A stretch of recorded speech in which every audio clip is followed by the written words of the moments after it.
One of the other things I think I'm going to be changing in my setup is one of the most talked about things on some forums, you can go down a rabbit hole, is firearms and concealed carry.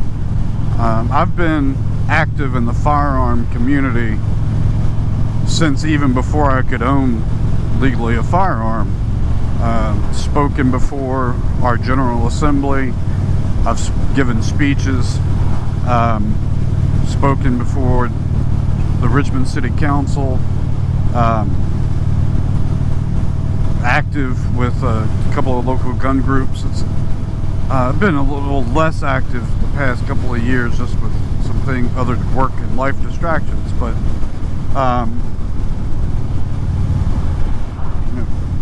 I'm not a gun nut, as you would say. I don't own a ton of guns, and I don't profess to be an expert on firearms whatsoever.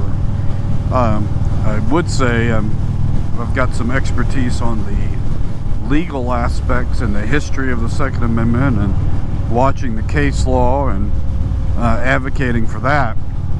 And to me, a firearm is one of those things that you definitely want it and don't need it, rather than needing it and not having it.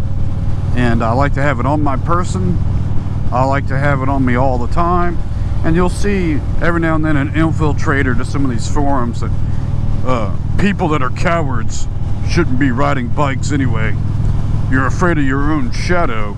But you know, if those people encountered the first sign of trouble, who are they going to call? They're going to call the police. And why? Because they are men and women, men with guns. That's the only reason you call them. Maybe a second benefit is that they have the authority of law to arrest. But if you're in a life-endangering situation, especially if you're unarmed, your only recourse is call men with guns. And as the saying goes, when seconds count, the police are only minutes away. And you know, I think these guys think we feel like there's some sort of bravado in carrying firearms. It's not that at all. Any more than me carrying around a tire plug kit means I'm a coward if I get a flat tire, because I've prepared for it. You anticipate that something could happen. I think I've had one flat tire my entire life, and it happened when I was 16 or 17. So am I a coward for carrying around a tire plug kit, even though at least on my statistics, I don't have a huge chance? No. And my grandfather was in a bank during an armed robbery. He was unarmed. And it's a rare thing, but does that mean I'm a coward because I prepare for something in case it happens? No. Like I said, I'd rather not need it. It's not bravado, it's just being prepared. And if you don't make that choice, fine for you. Just leave my right alone to make that choice for myself. And anyhow, the reason I'm thinking of changing the setup is, you know, I wear different setups based on my activity. And for motorcycling, I started with in the pocket carry for a smaller gun. And I did it for convenience. I didn't want to open carry. I've read at least one story where, you know, a guy was open carrying and basically got robbed by other people with guns who wanted his gun. And you don't draw from the drop. Yeah, if somebody's already pointing a gun at you, the stats are not on your side. So you've got to make a decision whether compliance works for you in that moment or not. And you know, if you're going to open carry, that's a risk you run. With my pocket carry, what's concerning me is if I'm in an accident and I fall on my hip, metal beats bone.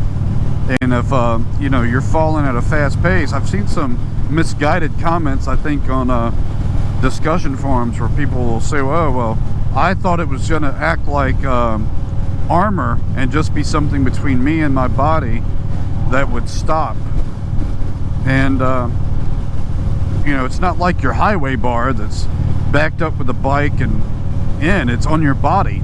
So all of that motion is going to go, and you know, I'm not saying 100% of the time. There's angles and speeds, and it's just random chance how you might fall. But you know, there's a good chance if you carry on your hip,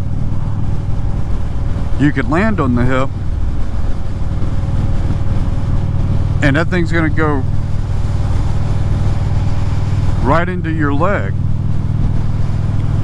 or your hip rather. If you're the one of these that carry an ankle holster, you know, it'd be kind of hard with a boot on and pants, but you could do it. But then again, you might land on it. And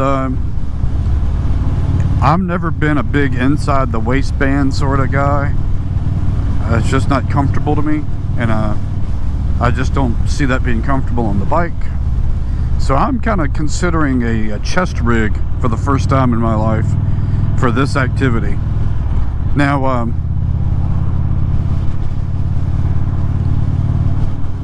I know some people will say, well, it's not convenient to carry a firearm when you're riding.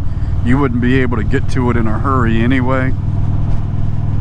And I'm just going to, you know, stipulate that, you know, there's a lot of if-thens in there. One, you got to practice. But two, I'm under no illusion of thinking that if I'm driving down the road and someone's shooting at me, I'm gonna pull out I saw a video where a guy with a lot of subscribers was talking about you can control your bike with one hand, and this holster will allow you to pull your gun with the other hand and fire while... No, that's not happening. If I'm on my bike getting shot at, I'm cruising, probably. That's the plan, is to swerve and go and pray. But I don't know about you guys, but it's very rare that I go out on the bike and never stop somewhere. You know, you're at grocery stores, gas stations, rest stops, pullovers, and yeah, you could get stopped, road rage, and there I want to have it. I don't want it in a saddlebag. I don't want it somewhere else. So for that reason, I'm not going to go unarmed and just hope for the best. I'd rather have it and then make the decision if I can go for it. So I'm thinking about trying a chest rig. I'm still in the early stages, but I'm hoping by tonight and tomorrow I'll have it narrowed down. Safariland came out with one, and I like Safariland's holsters.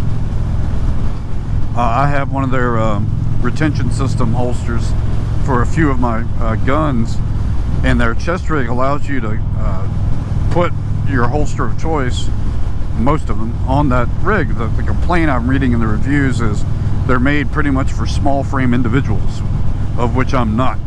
And people were basically saying that it was reaching the max of their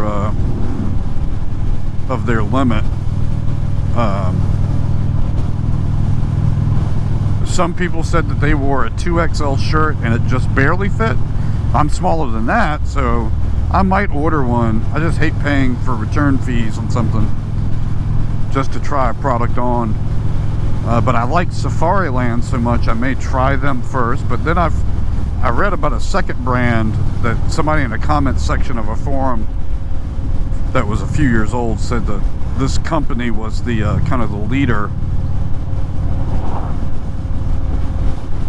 And I think it was Gunfighter, Gunslinger maybe.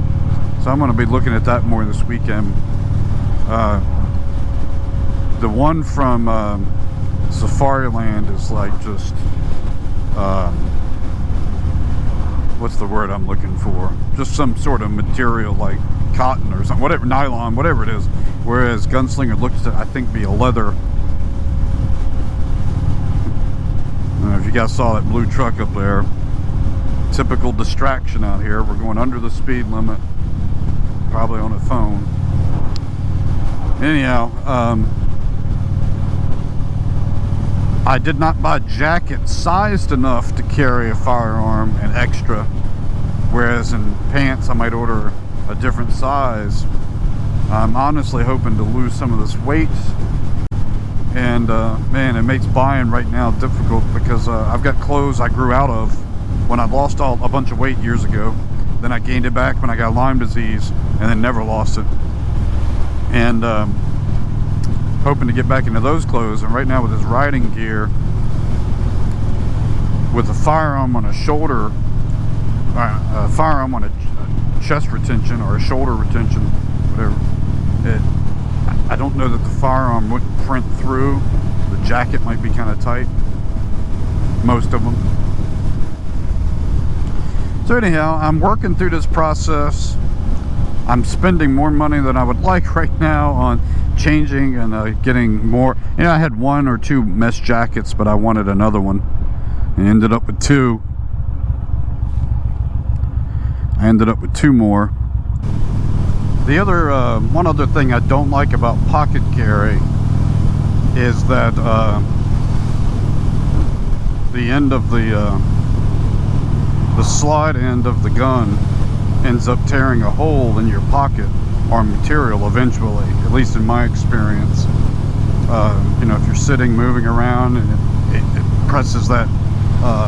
I've got some night sights on mine, and they're sharp at the top, and they just eventually wear a hole right through the material. So that's as Forrest Gump would say, that's all I've got to say about that.